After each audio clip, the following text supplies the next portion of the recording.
Today we're joined by Dmitrii Gribov from Brewerkz in Singapore. My name's Chris Swersey from HPA. And Mitch, your title's brewmaster, correct? Well, technically it's a head brewer, but I'm a certified brewmaster, so I think it hits it. Well, boy, you guys, I love that shirt you're wearing in that picture.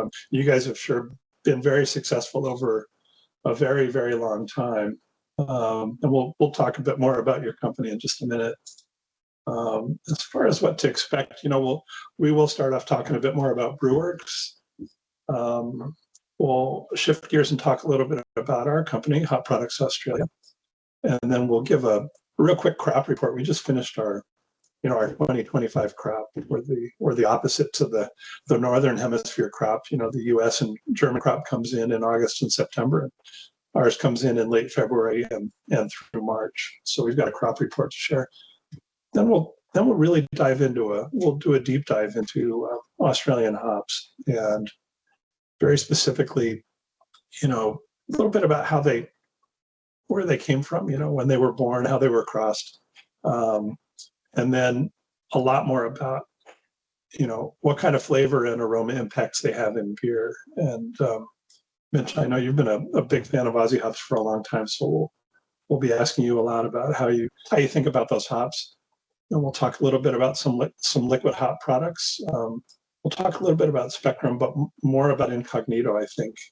And again, your thoughts on those, Mitch, and then we'll finish up with with where you can buy Aussie hops throughout Southeast Asia. Let's talk a little bit more about Brewerkz. Mitch, I didn't realize your company's been open for a very long time, almost 30 years. Like I reckon there's got to be a big party in a couple of years from now to celebrate that. For sure. I believe there was no term craft beer back in the day in Singapore in 1997 when we were founded. It all started as a brew pub, a restaurant, and a small brewery under one roof. Been running like that for, I believe, more than a decade. Then at some point, we decided to scale up, moved all the production to a current facility, which happened 2008. Upscale the production, and since then all our locations are supplied from this production brewery. We do produce beers, soft drinks, and RTDs. So most of our production is still draft, although we do canning as well. And we just recently actually started a very, very tiny handcrafted project where we do 750 ml bottles with a cork. It's just for fun. We do supply our outlets, because Brewerkz is part of a bigger entity, which I think last year has been renamed as Brewerkz Group. So it does include the brewery, it includes the Brewerkz restaurants and Mexican restaurants and Japanese restaurants. So as well as we do supply other partners, and we do produce quite a substantial volume of contract batches. Yeah, I think that's pretty much about it. I can talk more about let's say variety of tanks. We have so many technicalities. 25 hectoliter brew house. Actually, this is a really old photo. You can see like a 3-hex system, which has been dismantled a couple of years ago. Instead of that, we have half batch tanks. We just use that area. We just found it's more efficient brewing on a bigger kit.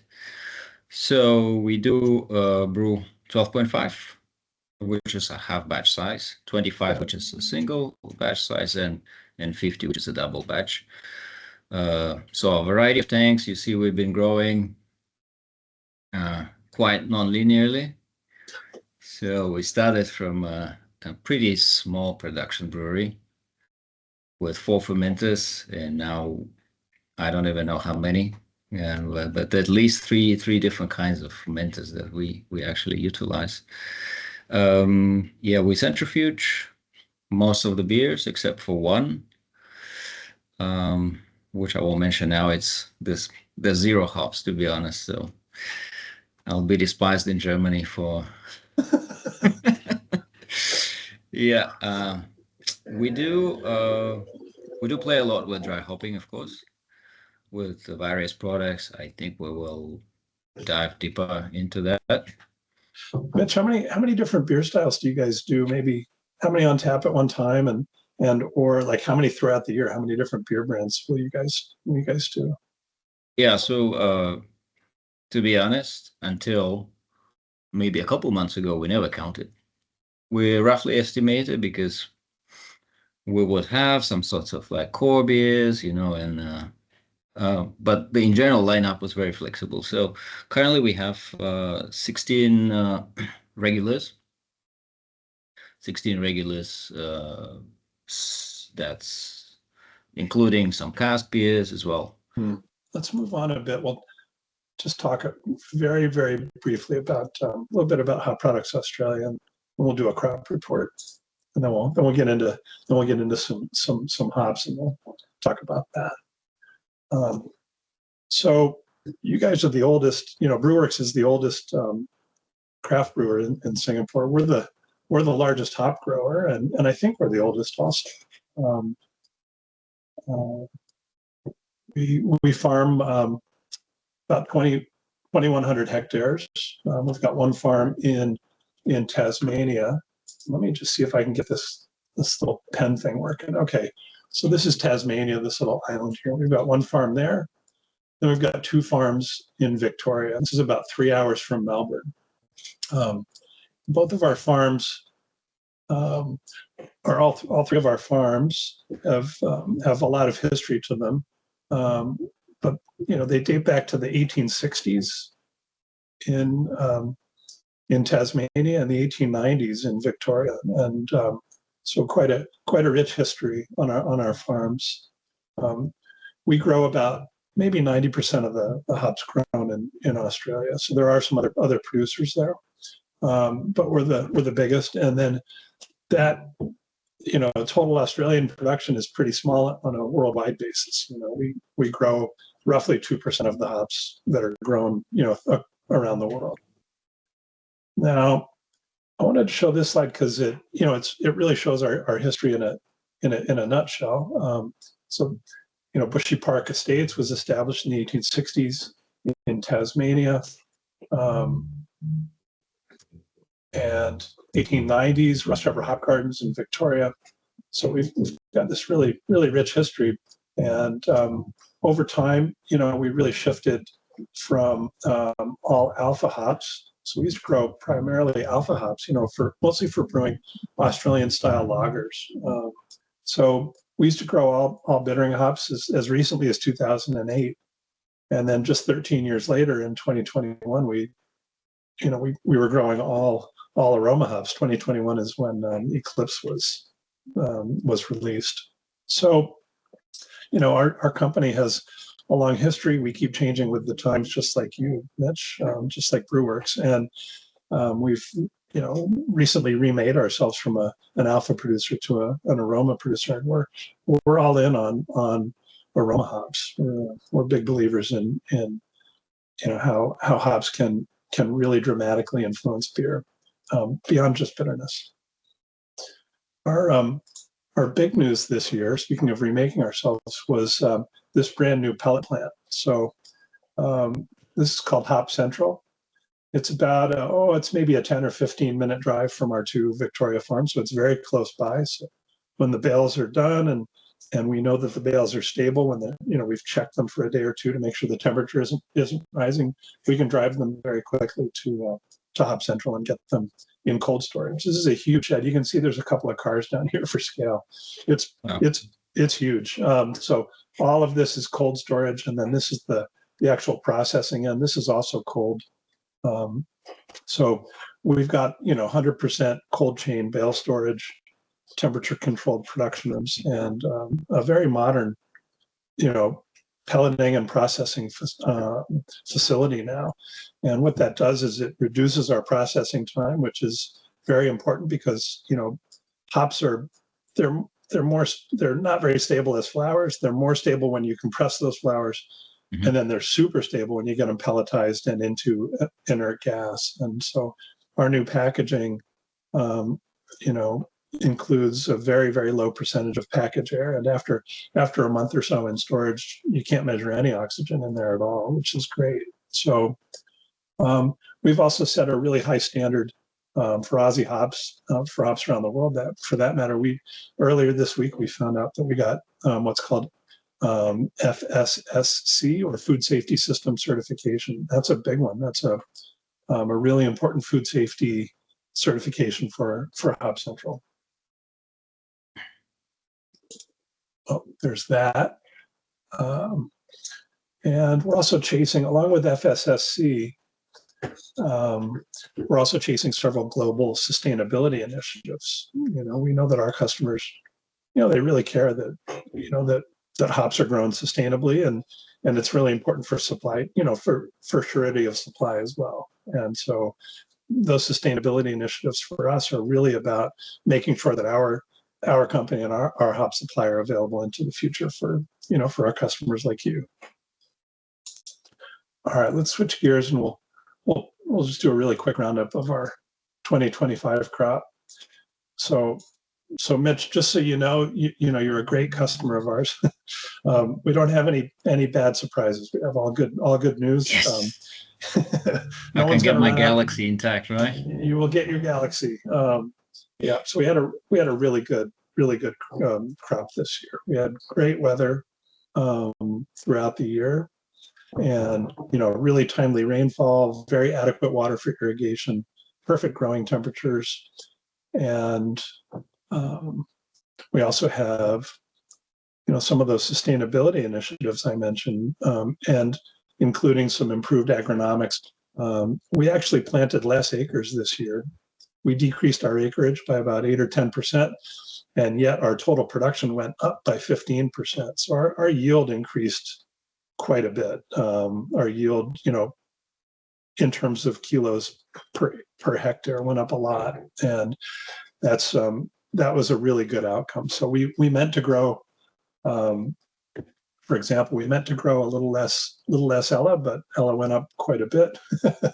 We meant to grow a little bit less Galaxy. Galaxy did go down, but not as much as it should have. So our yields were fantastic. We harvested about 1,400 acres out of our 2,100. So we've intentionally idled, about a third of our acreage, and we had almost 300 brewers that came to visit our farms. This is a great opportunity for me to invite everybody, you too, Mitch, invite everybody to come to Australia anytime and come visit our farms. Obviously, February and March are the best when the crop is still standing, and you can see harvest taking place. It is a really exciting time of year, and by that first week or two of March, the whole valley smells like hops. It's amazing. This slide shows our acreage. You can see Galaxy remains our largest crop by far. It's about 65% of our total crop. So over 2/3 of our crop is Galaxy. You're going to be very happy with the Galaxy you get this year. And then our other crops like Vic Secret, Ella, Enigma, etc., down to the bottom there. And then here are some quality outcomes, Mitch. This will be music to your ears. So this shows, and these are measurements on raw hops, okay, across the entire crop. You can see Galaxy, the 5-year average is around 3.6, 3.7% oil, and it usually, all of our hops when you process, you lose some oil content. So Galaxy usually comes out around 2.8, 2.9% oil. That means it's massive oil content. Most hops are 1.2 or 1.5, but anyway, your 25 crop is right in there. So it's went down a tiny bit from the average, but at 3.5%, that's pretty massive. And the star performer this year, though, was Ella. So Ella actually increased. It came in above the average for both oil content and for alpha content. And we're going to have really, beers made with Ella crop 25 will be really spectacular. And anyway, so good, really good yield and quality outcomes this year. We're very, very happy about that. All right, let's get to the meat of this thing. Let's start talking about some Aussie hops. Might as well start with Galaxy, which is our biggest crop, and I'm pretty sure it's one of the ones you guys lean on pretty heavily. So Galaxy, Galaxy was bred in 1994. It's got one Australian parent and one German parent, and it was commercialized in 2009.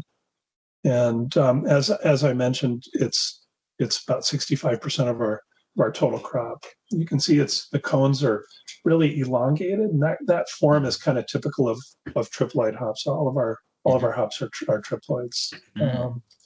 That's a good starting point. You can see the flavor wheel here. We've called out the citrus. We've called out the peach and the passion fruit as sweet fruit. You can also see we've called out a little bit of currant, and that's also pretty typical of some of those hop thiols. So anyway, with that in mind, Mitch, maybe you'll give us some of your thoughts about Galaxy. Like how you think about the hop and what beer styles you use it in, and what are the real sensory outcomes you're looking for in that hop variety. Sure. So we've been actually quite a loyal user of this for not at all more than 5 years. When you say 2009, I started immediately thinking about Citra. I think it had its debut like around the same time, yep. Which I think for Galaxy might have been a little bit premature, like because any IPAs were not, we're not there yet. And but I do see very strong, gradual but very strong following of this variety, especially, I listen to a lot of podcasts, mostly US based. All these guys, they're raving about Galaxy, and of course, the most scarce is the dearest. But it's fantastic. I can share how we do use this. One of the core beers, which is an English style IPA, it's been bread and butter for Brewers for the pretty much last 25 years. The recipe did change over time, of course, but it's always been a combination of different varieties, some actually new modern varieties, and then eventually we ended up with a combination including both Galaxy and Big Secret. Galaxy is very interesting in that as a complementary. We do use it once in a while as a single hop, more like a one-off beer, where we are strong proponents of synergy and complementing different hops or complementing it with different yeast. End of the day, as brewers, we want to stand out. We want to introduce new flavors to our customers, shock them in a positive way. So I think we've been quite successful with that. Yes, let's say unconventional approaches. So Galaxy is fantastic. What do you think? Should we discuss or maybe recommend? You could recommend some styles, maybe some unconventional styles. Yeah, sure. What are when you think of Galaxy, what are the sort of typical right down the middle of the fairway styles you think of, and then maybe what are one or two beers you put Galaxy in where you thought, don't know, but it turned out to be great? Well, I mean, the most obvious choice is the NE IPAs for sure. It shines there. It's fantastic. What we actually find ourselves brewing more and more is blonde ales. HPA. I've never tried it in a lager, to be honest. I'd be curious if anyone from the audience, ever tried to brew lager with Galaxy. I think that'll be quite interesting as well. Yeah, my most recent gig before I worked for HPA was at a good-sized brewery here in Australia, and we about maybe 2/3 of our volume was contract volume for other customers, and we did have a couple of lagers that were made with Galaxy. It was lovely in there. One of them was just under 5% ABV. The other was a non-alcohol, like 0.3, and boy, the Galaxy really shined in that beer. That was such a lovely beer. All right, let's move on. Let's move on to to Vic Secret. Now, same thing you can see. Let's see if I can turn this on again. So you can see it's that same really pointy triploid shape, really long cones. Now, Vic Secret was bred in the year 2000, and it's got one Australian parent and one British parent. And it was commercialized in 2013. So it moved through the system pretty fast. 13 years is a fast breeding track to get something released. The hallmark attributes of Vic Secret are pineapple, and then there's sort of a spicy kind of citrusy thing going on. The major secondary attribute, however, is this kind of really soft pine, sort of spruce like pine kind of character to it. And then as far as the word we get from brewers is that that a hot side addition. So in the whirlpool, you can bring out a little bit more of the pine here. And if you keep it to the cold side, you'll get a little bit less of this relative to the amount of the sweet fruit and the pineapple and all that. And and with that, Mitch, I'm really more interested in hearing you talk about Vic than hearing myself talk. It's a great hop. Funny enough, actually, I've never tried to dry hop with Vic Secret. So we use it extensively in the whirlpool. So I mentioned the English IPA together with Galaxy. We definitely get that woody thing. Pineapple sounds very surprising to me. I really want to try it now for dry hopping, something, but because one of our brands is served on cask. And normally we would actually dry hop in a cask, but then with more and more we're actually drifting towards just dry hopping in the tank, and then it just takes up more tank space or occupancy time, but it gives you a way more consistent results. And actually the alpha is very high for this one, right? So it's also great for bittering. We do once in a while, more like a middle of the boil edition, sorts of 15-30 minutes, in that range. At an average of 19 or 19.5% alpha, it's a very efficient way to bitter a beer. Yep. Not using an awful lot of kilos in there. That brings up a really big point. For one of it's really important to us as hop growers and hop sellers that that we are that we're putting in the package something that has very high impact in beer, but also has really high brewer value. So, you got to use a lot of kilos of something at 8% alpha to get you as far as something that's at 19% alpha. And so, we like to think that the value of our products is high. You can use much less to get the same sort of impact in beer. And these days, especially, it's a hard market out there. And so, the ability to control costs, the cost of use, not necessarily the cost per kilo, but the cost of use in your brewery, that's a really important factor. And we hope people will kind of think that through. A lot of hops these days, come in at 1.2, 1.5% oil, and here's Vic Secret, which averages 2.5, 2.6. So nearly double. So you can add half as much to get that same level of impact in beer. Now, I remember from my craft brewing days, I would throw it in there, like if a little is good, then more is better. But these days, I don't think most brewers have that luxury anymore. I think even the smallest brewers out there have to be much more cost conscious, and so Aussie hops represent a way to manage cost and still get really good impact in beer. All right, let's move on to the next one, to Ella. Now Ella's really interesting. So Ella was bred in 2001, it has one Australian parent, but it also has German Spalter. So nice, noble, German landrace variety. And you can see that, its cone shape is much more like those German varieties. It's rounder instead of kind of long.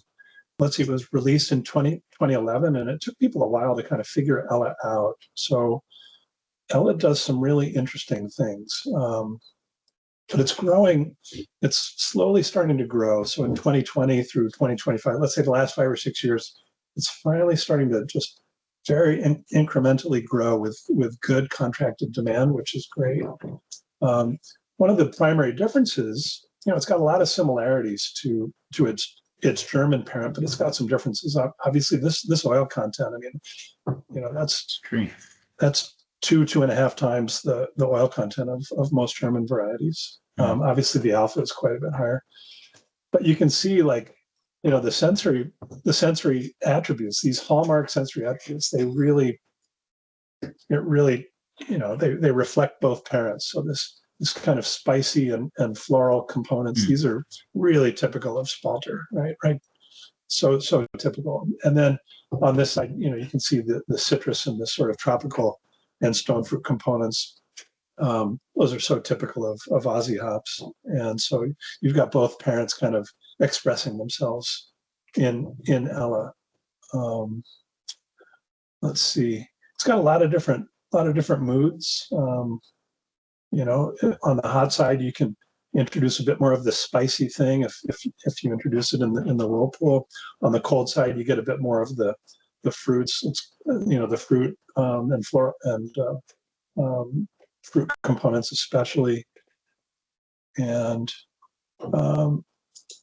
we heard from a lot of brewers for a long time that just little tiny inclusions of Ella, just small amounts, really seem to lift everything else in beer. And a bigger inclusion will create a lot of complexity, but just those little bits in there just make everything else kind of like a helper. It's kind of like the best team player that you could possibly imagine.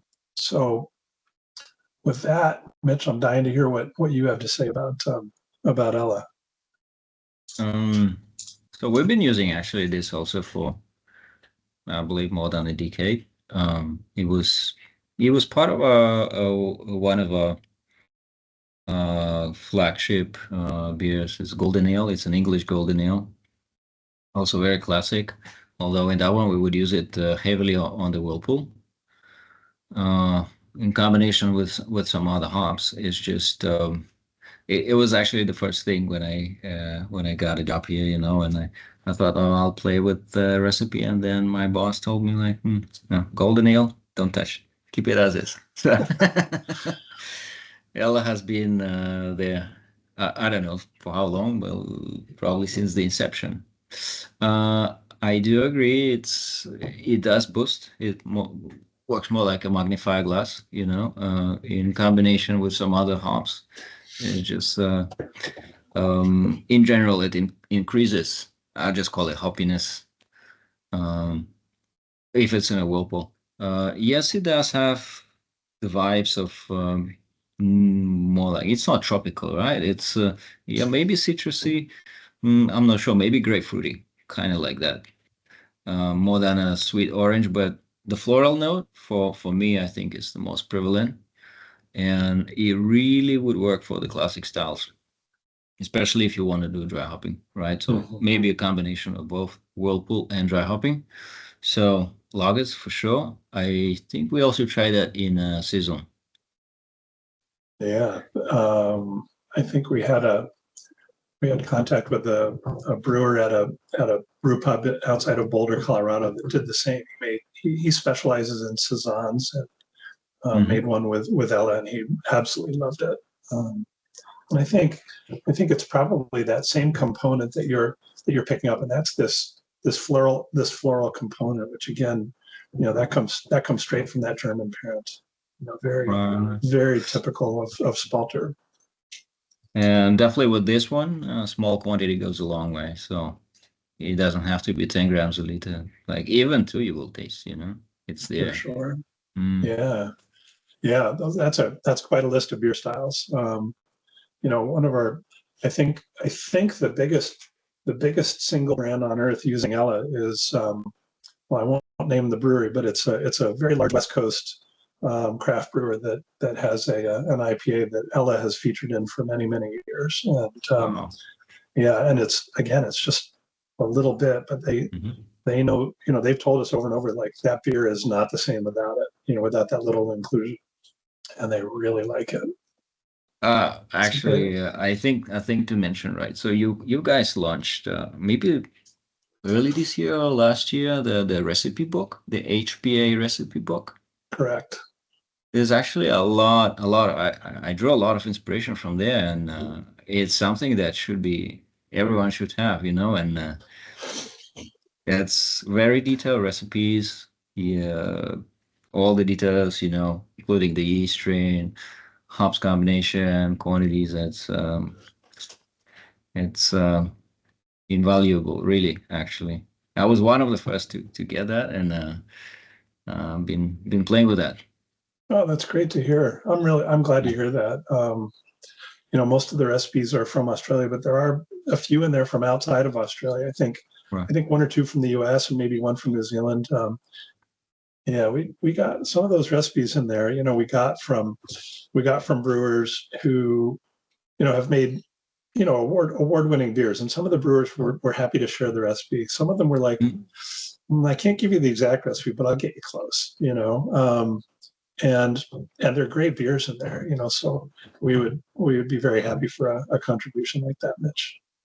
Sure. All right, let's move on to Topaz.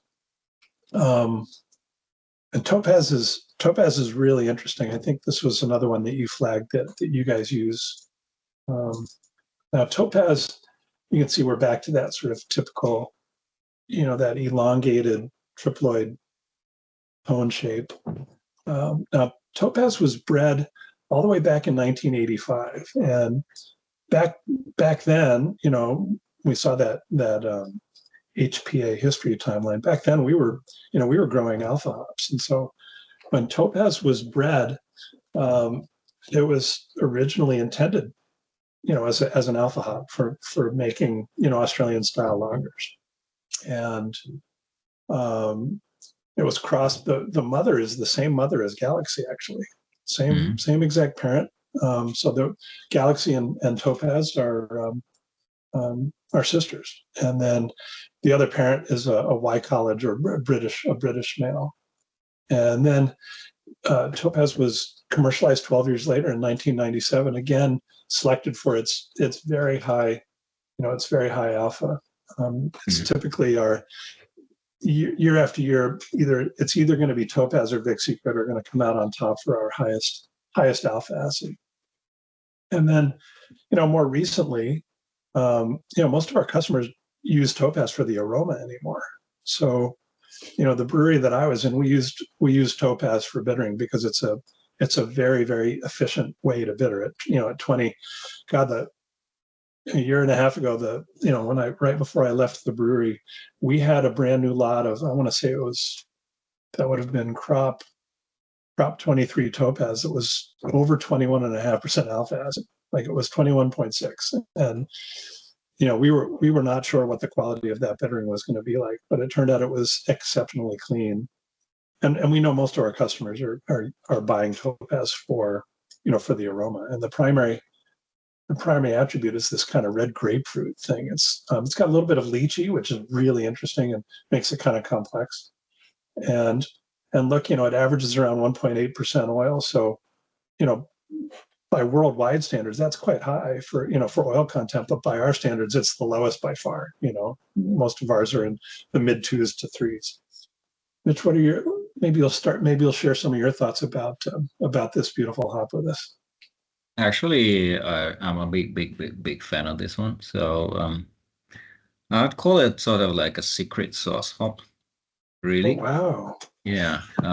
I tried it first time maybe about 8 years ago. Somehow, like, I got it on my hands, and oh no, wait, Topaz. I tried in my homebrew days. when I was back in Russia, and then you can't buy any hops, so I would buy online, on eBay or like something like that. So Topaz was the very first time actually I tried. That was a Belgian IPA. Oh, wow. It turned out just phenomenally fruity. I bet that the combination, of things, and it was just a one-off, and then I kind of forgot about that. That was probably more than 10 years ago. Yeah. But then I kind of brought this up. So, you know, we were always looking to find local kind of flavors in Singapore. And one of those brainstorms, somebody mentioned it, lychee. We call it lychee here. And we're like, lychee, let's do lychee. So, all right. So we developed a very interesting, it was some sort of New England IPA style, very thick, exclusively hopped and dry hopped with Topaz. It turned out amazing. It was a very fast seller, but because we used so much hops, we couldn't go on because we wanted some sort of like a more like cost efficient beer. So we had to kill that one, but it turned out really like longan, something between lychee and longan. Longan, it's a smaller version, sort of that fruit. It was really interesting, and people keep raving about that. We never actually rebrewed that batch since, but when we developed the more cost-efficient beer, of course, that was all exclusively Topaz. It's not dry hop though. We use some lychee flavors. But this one is really, really shining there because we do combine it with Kvike strain. So it ferments at 35, 36 degrees Celsius, Oh, right? wow. The Quite one warm. notable, yes, the one actually notable for like lychee aromas. And then the combination with Topaz is just like, man, they complement each other. It's like the perfect match. Like I said, we like playing with things, and Topaz is fantastic, fantastic, fantastic. I always thought about it as like lychee, and red grapefruit. Now you say yes, I tend to agree. More like on the cold side, but in general, for me, general perception is very unique, very unique, very Yeah. unique. Although it might, for some people, it might be maybe too one-dimensional. But I think in a combination as a supportive hop, that could be very, very interesting because it's truly unique, truly unique. I can't propone it enough, and I'm feeling a bit sad that it's not very it's not that popular, and people should be using that way more. Yeah, like It's it is our smallest crop, and I loved your comment. That it's kind of your secret sauce. it is. I saw the numbers you shared just now. It's kind of lower than before. It's People don't appreciate it enough, especially Yeah, in the day and age when everyone's using pretty much same varieties. This is really like a secret weapon in a palette, as an artist, it's something that will give you very unique um undertones, sort of, like a crayon. all right, so we'll move on to our last two varieties, Eclipse and Enigma. And Hmm. Mitch, I don't know if you use much Eclipse right now or if you've used it in the past. It's our newest release. We released it in 2020. It has this massive oil content, and a really unique sensory outcome. So its hallmark sensory attribute is citrus, orange, and very specifically like a mandarin orange kind of aroma. Um, Really lovely at very low rates in lagers actually, and fantastic in New England IPAs, pale ales, et cetera. A whole suite, just that sort of sweet orange component in there. Um, The other thing about Eclipse, it doesn't change a lot when you brew with it. It doesn't seem to matter what yeast you use. What you smell in the raw hop is what you get in beer. You smell orange, and that's what you get. There's a little bit of pine in there.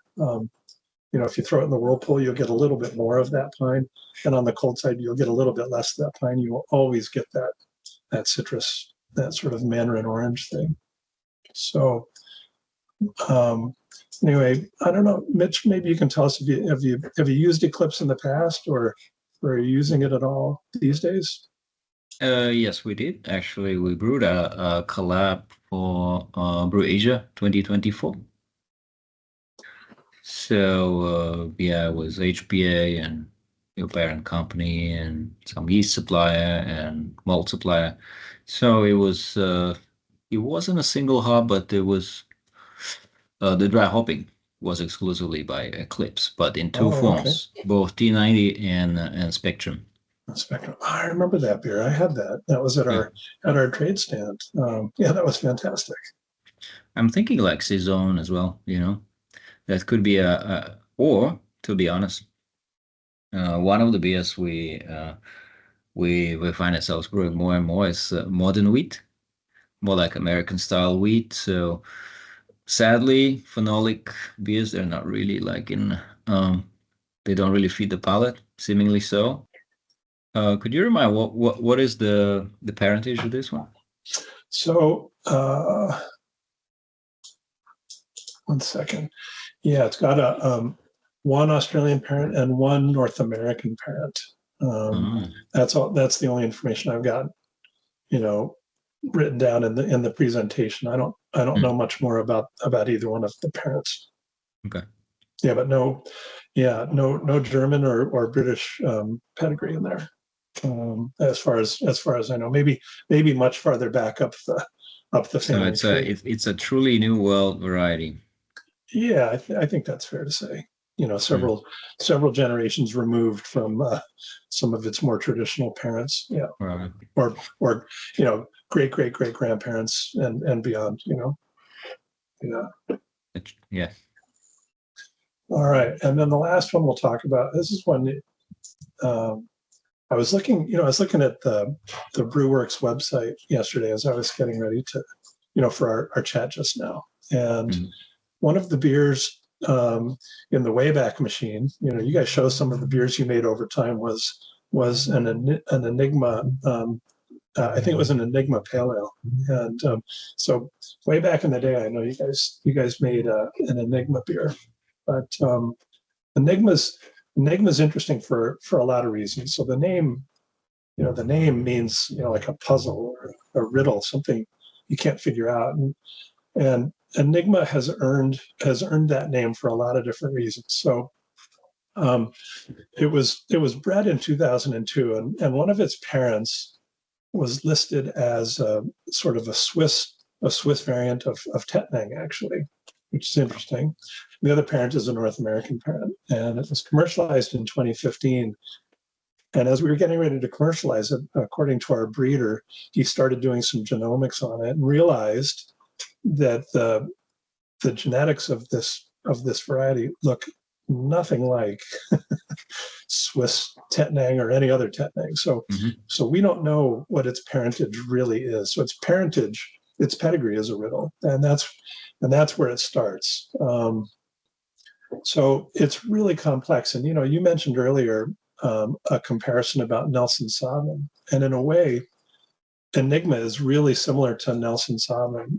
It's as close as we get with an Aussie hop that way, but mostly because of this white grape kind of vinous, like Sauv Blanc kind of wine, and this red currant component. So, Nelson and Enigma are both 4 MMP hops. They've got that thiol that gives you that very intense kind of currant and vinous and white grape kind of fruitiness. And it's a little different than Nelson. So Enigma has very, very low farnesene, so it's a bit rounder. It's not quite as polarizing. Yeah, you know what I mean? Like with Nelson beer, sometimes you drink them, and I haven't loved them, but a lot of people, they either love them or they hate them, and some people are. So it's kind of a polarizing hop, I guess, in a way. And Enigma is a lot less like that. And again, absolutely massive oil content. Typically over 3% oil in T90. It probably harvests closer to 4. So it's really sticky in the in the pellet plant. But anyway, so I won't put you on the spot too much, but because I think maybe well, anyway, what can you offer us about Enigma? So I'll tell a small story about this. So one of the beers, actually, think it was supposed to be our flagship golden ale, and it was maybe, yes, you're right, 2020, about that time. Maybe I think it was the pinnacle of the COVID thing. So long story short, right? So one of the beers turned out weirdly off, but nicely tasting. It wasn't off-putting, right? So it was clearly it had some sort of contamination, phenolic, but it turned out more like a Belgian PLL. Right? It was really nice. Clearly, we couldn't release it as the main beer, right? So we start thinking like, hey, firstly, where did it come from? And what do we do? Like the famous Paul Gauguin painting, who are we? Where are we going? Where are we coming from? Where are we going? Something like that. So it truly was enigmatic origin of that beer. So it's like, oh, and we just happened to have Enigma. We literally ordered maybe 5-10 kg just for a trial. And then, oh, let's just combine the two, because I mean, what could go wrong, right? The beer, I mean, eventually it was just a one-off because we can't repeat the beer, right? We need to pick the same contaminant, which we're not capable of identifying. The final beer was really, really interesting. And at the time, we were working on an R&D for a lineup of RTDs. So we've had one of the best palates in Singapore, literally like living here for 2 weeks because we were working on a big project. And we were about to launch this beer, and I was looking for descriptors because it turned out very unique. I do agree. The hops itself, it's got very strong red berry. Yes, red currant. My parents used to grow red currant, so I know the fruit itself. Red currant, raspberry, sort of very strong. And I couldn't find the descriptors, in the final beer. So I used this guy. I gave him a sample, and he's originally from Malaysia. So he's like, I know this aroma, but give me 1 minute. I will think about it and get back to you. So after 1 minute, he says, dude, this is Chempedak. I'm like, what? So it's a Malaysian fruit. Like it's very, very unique. When you think about durian, I think it's the closest relative to durian. Oh. But it's a little bit different. Like, so I had never tried that. It was like, wow. But anyways, that beer was a big hit. Sadly, we can't repeat it. So this is truly unique. Truly unique. Yeah, so style-wise, yeah, I would definitely recommend something like Saison, because that beer definitely has sorts of like a phenolic subtone. Combination was very interesting. Yeah. Well, the hop is going to behave, very, very differently depending on everything else going on around it, right? The choice of yeast, what the temperature is when you add it, what point of the, like in the kettle, in the whirlpool, as a dry hop, all those factors, the yeast strain especially. So, you might get cantaloupe in one beer that you make with it, and you might get that whole kind of Sauv Blanc white wine thing in another beer, right? It's going to do what it's going to do. Yeah, truly unique. All right. Truly Well, unique. That's our six main commercial varieties. Thanks for the insights into those. And we'll switch gears now. We'll talk a little bit about some liquid hop products that are made with both Aussie hops and some others. So we'll talk a little bit about Spectrum and Incognito. Now, Barth Haas, our parent company, HPA is part of we're one of the sister companies within the Barth Haas family, but we've created these incredible solutions for brewers of all sizes, small and large, that get you, true to target hop aroma and flavor. My first craft breweries were in the 90s, and we had hop oils, and they were very frustrating to use because they smelled great. You'd put them into a tank of beer, and when you emptied the tank of beer out, you'd see all that oil just sitting in the bottom. So you didn't really get that stuff into the beer. But these liquids are, they're 100% soluble. They're all hops. They're all natural, and they give you just beautiful concentrated flavors and aromas typical of the hop, rather than kind of off flavored or whatever. The first one we'll talk about is Spectrum, and I want to mention it because obviously because there are U.S. varieties, but also Galaxy, Vic Secret, and Eclipse Spectrum. You mentioned earlier, the beer you made, the Call That beer you made for Brew Asia last year included Eclipse T90, but also Eclipse Spectrum. And Spectrum is made typically to be used on the cold side, so it's meant to be included as a substitute for T90 hops in the fermenter. You can see this is a craft brewer that's adding Eclipse into a 20-liter keg here that he's going to use to inject it into the fermenter. And Spectrum runs about 7 or 8 times as concentrated, on a per kilo basis as T90. It will biotransform just like hops, just like T90. So it does everything that your T90s will do, but in a much more concentrated form. One of the really important values is that, at the end, you don't get all the hop pellet material at the bottom that you have to get rid of, so your valves don't get stuck. Your drain tube won't get plugged up, but also you don't lose all that beer that you normally lose. So most of our customers report anywhere between let's say 4 to 8% greater beer yield at the end, and that's just free beer that that would normally go down the drain as you after you crash the tank, and as you purge the bottom of the tank, pull your yeast off, pull your hops off. So anyway, that's a really nice benefit, is the extra beer at the end. Anyway, so Mitch, why don't you tell us a little bit about your experience using Eclipse last year, and maybe any other Eclipse Spectrum, and then any other times you might have used it. Yeah. So sadly we have quite a limited experience using Spectrum. We did use it on a couple of beers.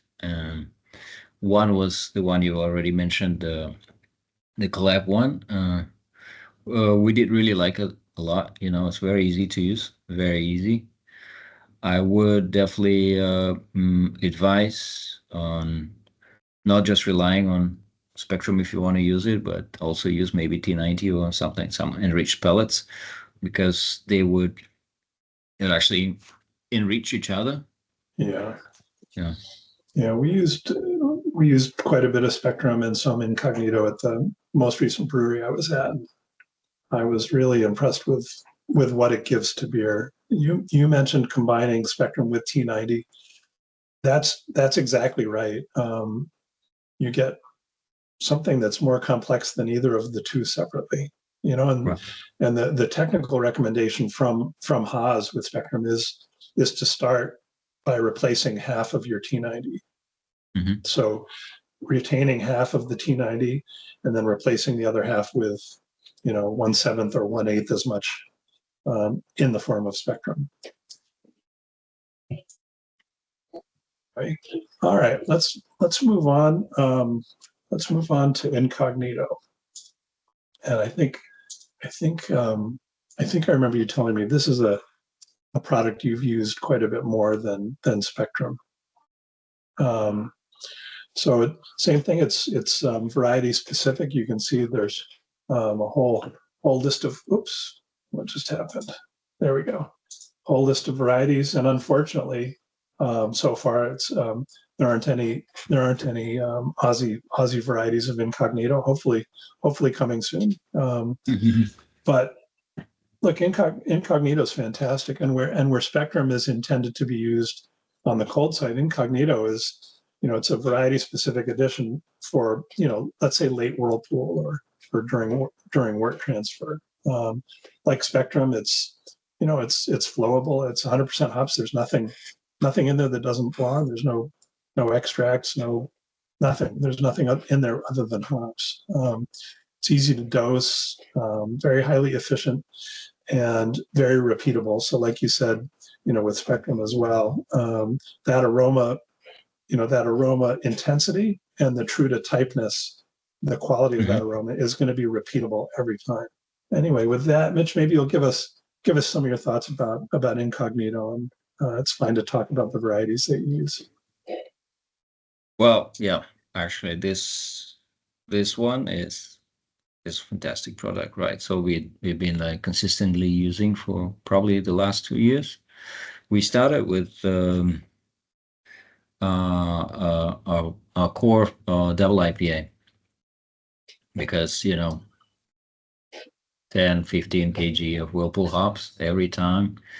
The losses were just horrendous, literally probably 1 hect plus from a single batch, right? So that was reality. So then we started playing around with incognito. So we managed to get enough for trials, right? So we started with double IPA. And then over time, we just switched all the IPAs, whirlpool hopping almost exclusively to incognito. Some beers are 100%. Some beers we still do T90. Intensity of the aroma is just unprecedented. Really, the beer after fermentation, it does actually taste and smell as if it's been already dry hopped, right? And then it's really true to the variety, and it doesn't give you because it really retains the freshness of the aroma as if it's been, as if the hops were added on the cold side. So quite interesting product and flowable. That's fantastic. Very easy to dose. We've tried pretty much every variety looking at this list, right? Except for maybe Eldorado.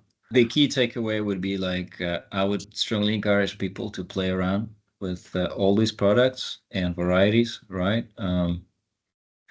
Download the recipe hub, the HPA recipe book, which is fantastic, which I believe it quite openly talks about different combinations of hops, not just Aussie hops, but there's American hops also there, and altogether there's a real commercial recipes, right? And then learn from that. Yeah. Well, Mitch, you've shared with us a tremendous amount of your very hard-won knowledge over a long career as an exceptional brewer, and I'm really thankful for that. I think the listeners are going to get their money's worth out of this one. I guess I'll close with just a really quick mention that, or a reminder that, HPA, we're part of I mentioned earlier, we're a sister company. We're part of the Barthaus Global Group, which includes Barthaus Germany and John I. Haas.